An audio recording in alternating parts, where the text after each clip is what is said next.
नमस्कार, मैं हूं सुशील कौशिक। आप देख रहे हैं न्यूज 18 मध्य प्रदेश का खास कार्यक्रम कहता है वोटर।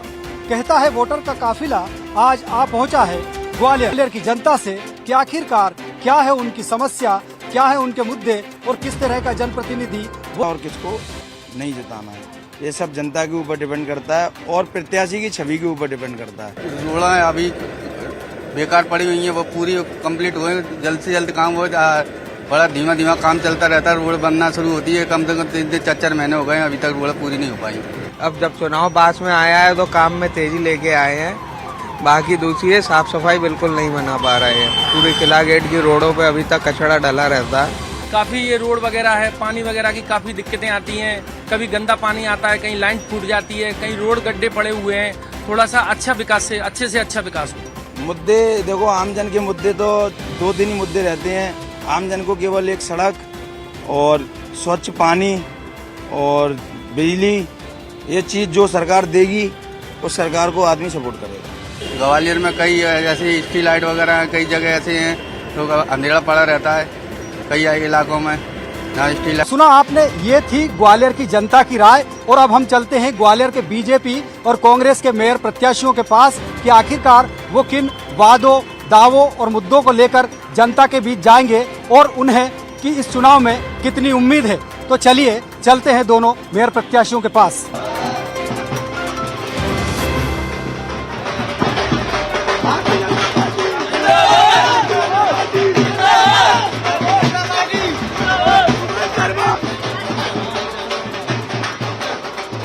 कहता है वोटर में हमारे साथ बातचीत करने के लिए ग्वालियर बीजेपी की मेयर प्रत्याशी सुमन शर्मा जी। सुमन जी, किन मुद्दों को लेकर आप जनता के बीच जा रही है?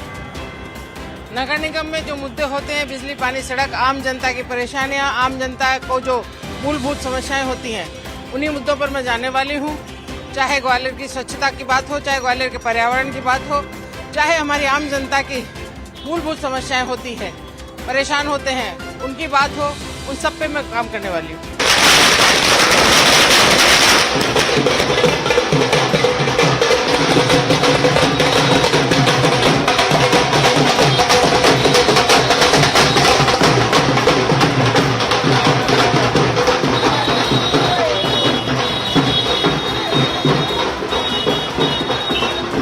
ग्वालियर नगर निगम की कांग्रेस मेयर प्रत्याशी डॉक्टर शोभा शिकरवार हमारे साथ मौजूद है।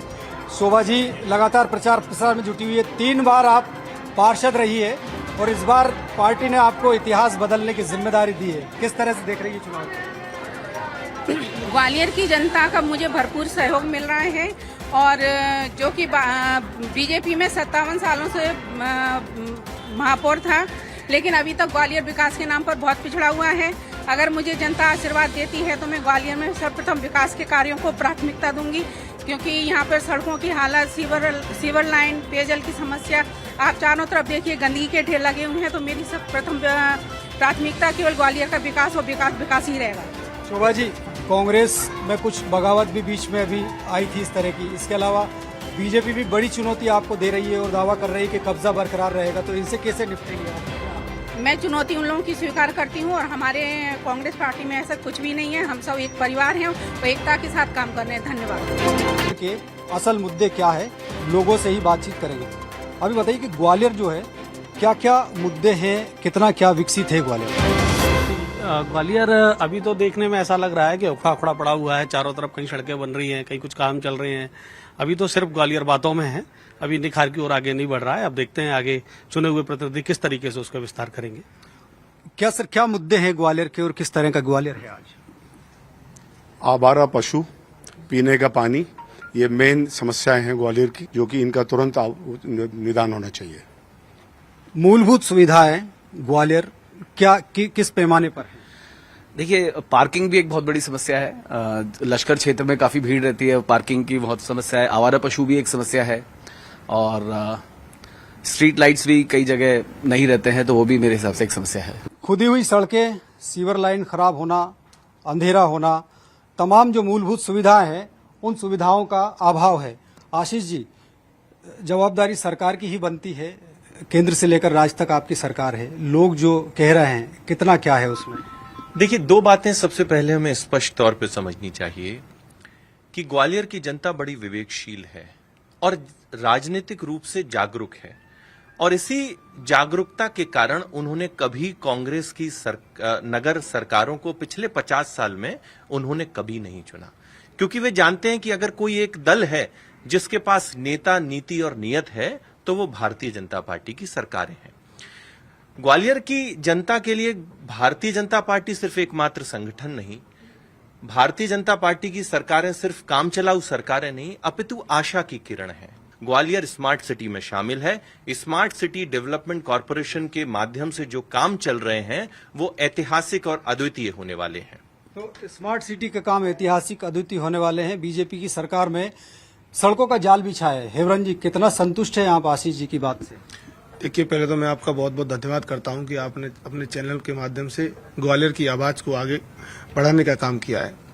समर्थन किया, लोगों ने वोट दिए, पर जनता की समस्याओं का आज तक निराकरण हुआ? जनता की समस्या आवारा पशुओं की हल हुई? जनता की पानी की समस्या हल हुई? जनता की ग्वालियर की रोडों की समस्या हल हुई? प्रदेश में सड़कें बनाई हैं, हम नहीं नकारते इसको। नगर निगम चुनाव है, यहाँ नगरी की बात करनी है, यहाँ नगर निगम की बात करनी है। ग्वालियर स्मार्ट सिटी के नाम पर मैं पूछना चाहता हूँ मेरे भाई, ऐसी कोई एक रोड कर छोड़कर, एक पर्टिकुलर जगह को छोड़कर ग्वालियर में बहुत से प्रतिष्ठान बने हैं, बताएं कहां पर स्मार्ट जगह बनी है, कहां पर स्मार्ट रोडें बनी है? आशीष जी का कहना है कि काम अभी चल ही रहा है, लगातार काम प्रगति पर है, इसके चलते कई जगह खुदी है। आशीष जी, मेरे बड़े भाई इस बात को मानते हैं कि बार बार भारतीय जनता पार्टी को यहाँ की जनता चुनती है, तो क्या लगातार 50 साल से ऊपर नगर निगम में भारतीय जनता पार्टी की सरकार है, क्या 50 साल से लगातार काम चल ही रहे हैं? जनता तो आम आदमी पार्टी को भी शामिल कर लेते हैं। मनीषा जी, अभी जो शहर के हालात है, क्या लगता है आपको? कांग्रेस और बीजेपी जो है लगातार मध्य प्रदेश में भी सत्ता में रही है, तो किस तरह के हालात आप देखती हैं? हेवरन जी ने कहा कि इनको सरकार ने समर्थन दिया, भाजपा, इसलिए हम नहीं आए और हम काम करेंगे। इनकी भी एक समय सरकार थी, चाहे विधायक की हम बात करें, चाहे निगम की बात करें। आज निगम का समय है, लेकिन समय जनता ने इन दोनों को दिया था। रही बात हमारे प्रोग्रेस की, ग्वालियर में क्या हो रहा है, ये जो सड़कों की बात की जा रही है अभी कि इतने 2003 के बाद सड़कें बनी। एक डेवलपमेंट शहर का जो होता है वो समय के साथ भी होता है, तो ये पार्टी का डेवलपमेंट नहीं होता। पार्टी का डेवलपमेंट होता है कि जब आपकी जो स्ट्रीट लाइट्स है सिर्फ वो लगाई ना जाए, वो स्ट्रीट लाइट्स पे बत्ती भी जले, वहां अंधेरा ना हो। पानी आप हर घर में देने की बात करते हैं, क्यों हर घर में पानी नहीं है? हर घर नल क्यों नहीं है? आज सुबह हम प्रचार कर रहे थे, बड़ा छोटी सी बात आप सबके सामने रखना चाहती हूँ। आज हम आवाड़पुरा गए थे, क्या वो स्मार्ट सिटी का हिस्सा नहीं है? लेकिन वहां पर एक ऐसी गलियां हैं जहां पर हम एक इंसान एक समय पे निकल सकता है। ये तो अक्सर कई शहरों में इस तरह का रहता है कि गलियां तंग होती है, तो उससे दिक्कतें भी होती है। देवश्री जी, किस तरह के हालात आप देखते हैं शहर के? जो मूलभूत सुविधाएं उसमें क्या दिक्कतें हैं? जिस तरह लोग कह रहे हैं कि सड़कों की दिक्कत है, बीजेपी कह रही है कि काम प्रगति पर है, कांग्रेस जो है उन आरोपों को नकार रही है, तो किस तरह का लगता है आपको मूलभूत सुविधाओं को लेकर शहर में? देखिए, ऐसा है, वैसे तो विकास और अधोसंरचना निरंतर चलने वाला काम है और निश्चित तौर पर सब दूर होता है तो ग्वालियर में भी हुआ है। लेकिन जब हम तुलनात्मक रूप से अध्ययन करते हैं तो हम पाते हैं कि जब देश आजाद हुआ था तो ग्वालियर राजधानी हुआ करता था, और अगर हम तब का अधोसंरचना देखें और तब की इंदौर की, जबलपुर की और भोपाल की अधोसंरचना देखें और उसकी तुलना में आज हम ग्वालियर की अधोसंरचना देखें तो दोनों के बीच में जमीन और आसमान का अंतर है। और काम होते हैं, हुए भी हैं, लेकिन जिस परफॉर्मेंस के साथ होना चाहिए थे वो नहीं हुए हैं। तो उसकी दरकार ग्वालियर के लोगों को अभी है कि कैसे हम भोपाल और इंदौर के मुकाबले खड़े हो पाएं। ग्वालियर में एयरपोर्ट निर्माण हो रहा है, एलिवेटेड रोड बन रहा है, रेलवे स्टेशन जो है विश्व स्तरीय बनने वाला है। हेवरन जी, कितना आप संतुष्ट है इन सब योजनाओं से? देखिए, मैं बता दूं, छोटी सी योजना 800 करोड़ रुपए की चंबल जल योजना लंबे समय से डीपीआर बन के बंद पड़ी है। मैं समझता हूं जब नगर निगम की बात हो रही है, ग्वालियर की जनता की समस्याओं की बात हो रही है, तो मेरे बड़े भाई ग्वालियर की जनता की समस्याओं पर प्रकाश डालें ना कि 2000 किलोमीटर की रोड पर डालें, 500 किलोमीटर के पेच वर्क पर डालें।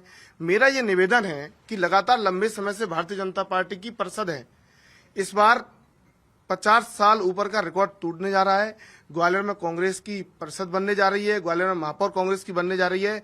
इन्हें हम बहुत बहुत ही इनका जो विकास कार्य का पहिया जो लगातार महापौर के रूप में भारतीय जनता पार्टी बार बार यहाँ तो अपना महापौर बनाती है, जनता वोट देती आई है, उसको हम इनको धाराशाही करेंगे। कांग्रेस पार्टी की महापौर बनेगी यहाँ पे। और ग्वालियर की जो नगर निगम की समस्याएं, हम ये नहीं कहते रोडें बनवाएंगे, बड़ी बड़ी सड़कें, हम नल पुल बनवाएंगे, नहीं, पर पानी की समस्या है, आवारा पशुओं की समस्या है।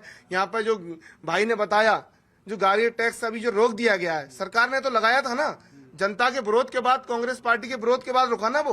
आप तो लगा चुके थे, आपका क्या योगदान है इसमें रोकने में? जब जनता ने आपकी सांस बंद कर दी तो आपने रोक दिया उसको। तो निश्चित तौर पर कांग्रेस का कहना है कि बड़ी बड़ी जो योजनाएं हैं वो आप गिना रहे हैं, लेकिन शहर के चुनाव में तो शहर विकास, जो छोटी छोटी मूलभूत सुविधाएं, और वो तो कह रहे हैं कि इतिहास बदल कर रख देंगे। देखिए, मैंने जो बताया अपने पूर्ववत जवाब में वो सब ग्वालियर से ही संबंधित था। ग्वालियर में विश्व स्तरीय रेलवे स्टेशन बन रहा है, एयरपोर्ट टर्मिनल बन रहा है, कहीं बाहर नहीं गया। देखिए, मेरे कांग्रेसी मित्रों की जो कार्यशैली है वो मध्य प्रदेश और ग्वालियर की जनता ने 15 महीने के कार्यकाल में देखी थी। कांग्रेसी सिर्फ एक काम जानते हैं, बंद करना। जब ये सरकार में आते हैं तो योजनाएं बंद करते हैं। मुख्यमंत्री मेधावी छात्र योजना बंद हो गई, दीनदयाल रसोई बंद हो गई, संबल योजना बंद हो गई, सारी योजनाओं पर कैंची चल गई। और बड़ा क्या, पेट्रोल डीजल पर वैट। और उसके बाद जब विपक्ष में होते हैं तो दुकान बंद कराते हैं, सड़कें बंद कराते हैं, ताकि लोगों के धंधे बंद हो जाएं। और इन सब से बंद से तंग आकर जनता ने ही अब इनकी दुकान बंद कर दी है। बंद से तंग आकर जनता ने दुकान बंद करी। बीजेपी और कांग्रेस के बीच में आम आदमी पार्टी है जो अपनी कहीं ना कहीं जगह तलाशने की कोशिश कर रही है। क्या कहना चाहेंगे इन सब बातों को लेकर? बंद तो सरकारी स्कूल भी हुए हैं शिवराज जी की सरकार में, तो बंद तो चाहे कांग्रेस के काल हो चाहे भाजपा का, इनका काम ही है हर चीज को बंद करना। और क्योंकि ये अपने आप को भरना चाहते हैं। देखिए, लगातार आप दोनों की बातें सुन रहे हैं। आम आदमी पार्टी ये पहली बार चुनाव लड़ रही है, निगम में पहली बार अपने आप को आजमाने की कोशिश कर रही है। और जिस हिसाब से हम लोगों के बीच में जा रहे हैं, लोग हमारी बातें जो केजरीवाल को समझ पाते हैं, जितना उन्हें केजरीवाल जी को दिल्ली में देखा है, उसके बाद लोगों का विश्वास बढ़ रहा है। क्योंकि केजरीवाल जी इतनी बड़ी बड़ी बातें नहीं करते। हम नहीं जानते आप कितना बड़ा बजट पेपर में छाप देते, वी डोंट अंडरस्टैंड दैट। हम बस इतना जानते हैं कि हमारे घर में सुविधाएं होनी चाहिए, हमारे अच्छे स्कूल होने चाहिए, हमारा स्वास्थ्य अच्छा होना चाहिए।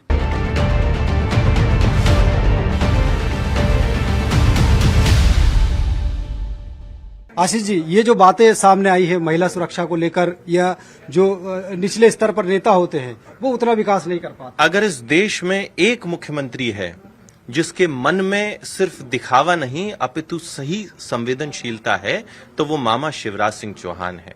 और इसीलिए जब मामा शिवराज सिंह चौहान के नेतृत्व में जो योजनाएं बनती हैं, जैसे लाडली लक्ष्मी, वो पूरे देश के लिए रोल मॉडल होती हैं।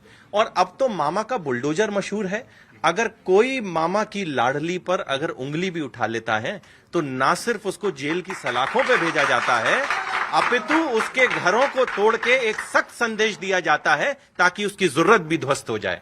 अब कांग्रेस से जान लेते हैं। आप ये बताइए कि जो प्रत्याशी है शोभा सिकरवार, कुछ बीच में कंट्रोवर्सी भी हुई कांग्रेस को लेकर, तो कितनी उम्मीदें हैं आपको इस बार? जो है दावा किस तरह का किया जा रहा है आपकी तरफ से? देखिए, पहले तो बता दूं आपको, कोई कंट्रोवर्सी नहीं है। कांग्रेस पार्टी ने सबसे पहले ग्वालियर के अंदर महापौर का प्रत्याशी हमने घोषित किया और हमारी प्रत्याशी जीतने जा रही है, योग्य है, लगातार 3 बार की पार्षद है। वर्तमान में वो खुद अपने आप में एक स्टेकल महिला है जिसने लगातार अपने क्षेत्र की जनता की समस्याओं का निराकरण किया है। आम आदमी पार्टी को लगता है कि कुछ यहाँ मिल पाएगा? जी, अभी तक आपने देखा होगा जहां पर भी आम आदमी पार्टी चुनाव लड़ रही है वहां अपने लिए एक जगह खोज लेती है। और मैं पहले तो ये बताना चाहती हूँ कि जो आमने सामने जो हमारे साथ, जैसा भी हिवरन जी ने कहा, मुझे लगता है सशक्तिकरण अपने आप से होता है। आपको ये जानना पड़ेगा, इस बार यहाँ पर कोई पत्नी चुनाव नहीं लड़ेगी और कोई पत्नी चुनाव नहीं जीतेगी। ये जो जनरल सीट करी गई थी वो एक महिला के हक की सीट थी, ना कि किसी पति के नाम की सीट थी। तो पहली बात तो आम आदमी पार्टी आप भी तो एन वक्त पे प्रत्याशी लेकर आई हैं बाहर से। जी बिल्कुल। देखिए, मेरी जिम्मेदारी संगठन बढ़ाने की भी है, इसलिए मैं बाहर से प्रत्याशी लेकर आई हूँ, लेकिन सशक्त महिला है वो। आखिरी जवाब ले लेते आशीष जी, सब बातें सुनी आपने, अब कितनी उम्मीद है बीजेपी की? देखिए, बात अगर प्रत्याशी की चली हो तो इस समय मैंने ग्वालियर में एक नारा चलता हुआ देखा है कि पति विधायक, कि पति विधायक और पत्नी महापौर बनेगी, बाकी सारी महिला कार्यकर्ता चप्पल घिसेंगी। तो ये तो कांग्रेस की नीति हो गई है। जिस पार्टी में अपने विधायक की पत्नी को टिकट देकर अपने धोबी को, अपने ड्राइवर को पार्षदों का टिकट दिया जाएगा, वहां पर क्या होगा? कांग्रेस के जिलाध्यक्ष देवेंद्र शर्मा जी ने इस्तीफा सौंपा, उनको मंच पे आके कहना पड़ा कि पार्टी में दबाव नहीं चलेगा। अगर ये स्थिति होगी तो अंत में कांग्रेस आपस में लड़ेगी और भारतीय जनता पार्टी चुनाव लड़ेगी और जीतेगी। तो निश्चित तौर पर कहता है वोटर में आपने सुना कि भारतीय जनता पार्टी अपनी जीत को लेकर आश्वस्त है। वही कांग्रेस का दावा है कि इस बार वो पिछले 47 साल का इतिहास बदल देंगे। इसके अलावा आम आदमी पार्टी भी कहीं न कहीं इन दोनों बड़ी पार्टियों के बीच में अपनी जगह तलाशने की कोशिश कर रही है। अब देखना यही होगा कि 6 तारीख को ग्वालियर के 66 वार्डों और मेयर के लिए 10.5 लाख जो मतदाता है वो किसके भाग्य का बटन दबाएंगे। आज हमारे कहता है वोटर के इस कार्यक्रम में हमने आपको ग्वालियर नगर निगम से लोगों की चर्चा और बातचीत सुनाई। अगले एपिसोड में हम किसी और शहर में कहता है वोटर का हाल और जायजा आपको दिखाएंगे। तब तक के लिए मुझे दीजिए इजाजत। आप देखते रहिए न्यूज़ 18 मध्य प्रदेश छत्तीसगढ़। नमस्कार।